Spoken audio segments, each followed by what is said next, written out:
Hi everyone, it's Miss Potts and we have a really exciting lesson for you, so let's go ahead and get started. Our focus for today's lesson is to use addition and subtraction to solve inequalities. And by the end of this lesson, you should be able to answer the question, how do you solve inequalities? So let's go ahead and get started. But there's some background knowledge that I want to make sure that we have established, such as what these symbols are for inequalities. The first one we see on the chart is our less than symbol. When graphing an inequality, we are going to leave that dot open, which means that that value is not a solution. The same thing for greater than and not equal to. They're going to have open graphing dots. On the other hand, when we are graphing inequality symbols for less than or equal to or greater than or equal to, we are going to close that dot because it means it's a solution, because we're saying that it could be equal to or greater than or less than. And how we graph, here are some examples that you can go ahead and take a look at. You can pause this video if you need to jot these down. We have word sentences, graphs, and the actual inequality that we're working with the different inequality symbols and how to graph them.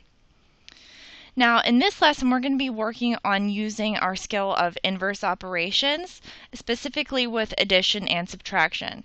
Those operations undo each other, so we're going to use those operations to cancel out and isolate a variable in an inequality. There are some steps that we're going to follow in order to simplify and solve for an inequality. Our first step is we're going to isolate the variable by using inverse operations. Like we already established, we're going to be using addition and subtraction.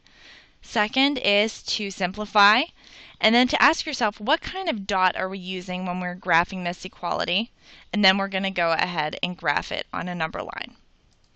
So here's our first example. We're asked to solve for f minus 7 is less than 2, and we're going to graph those solutions.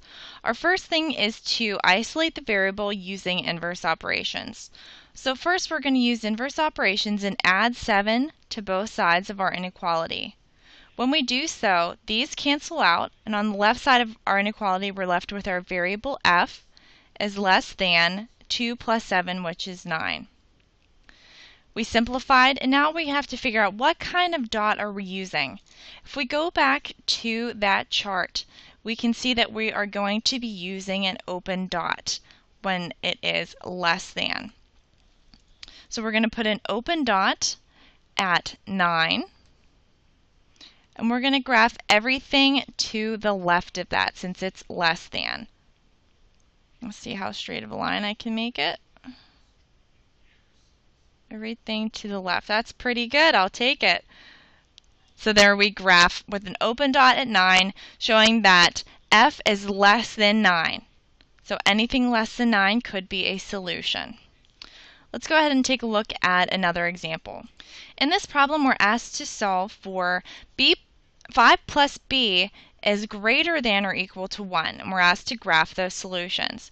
So first thing we have to do is isolate that variable by adding 5 to both sides of the inequality. When we do so, we're subtracting. We're using inverse operations. So we're subtracting 5 from both sides of the inequality. There we go. See, everybody makes mistakes. When we do that, these cancel out and we're left with b on the left side of our inequality. B is greater than or equal to negative 4. Using our graphing dots, since it's greater than or equal to, we're going to have a closed dot at negative 4, and we're graphing everything to the right of that.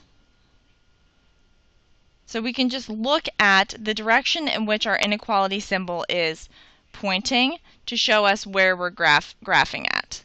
Wow, that's a little bit sloppy, but you know what I mean. So we're graphing everything to the right of negative 4, everything greater than that. And we are closing that dot because we're stating that negative 4 could be a solution to b. Let's take a look at one more example. In this example, we have q plus 4 is less than or equal to 9. In isolating this variable, we're going to have to subtract 4, since we're using inverse operations, from both sides of our inequality. When we do so, we're left with our variable q on the left side of the inequality is less than or equal to 5. Since our inequality symbol is less than or equal to, we are going to close that graphing dot, and we're going to graph everything to the left of 5. So we're saying that anything less than or equal to 5 could be a solution. I actually am going to use this little handy dandy tool. Boom. And that is how we graph inequalities using addition and subtraction. Ask yourself this question. If you have any questions regarding this specific lesson on solving inequalities using addition or subtraction, please feel free to let us know. In the meantime, go ahead and answer the questions below, and don't forget to move on to the next lesson that's attached to this quiz. Go ahead and watch that and answer those questions as well. Thanks, guys.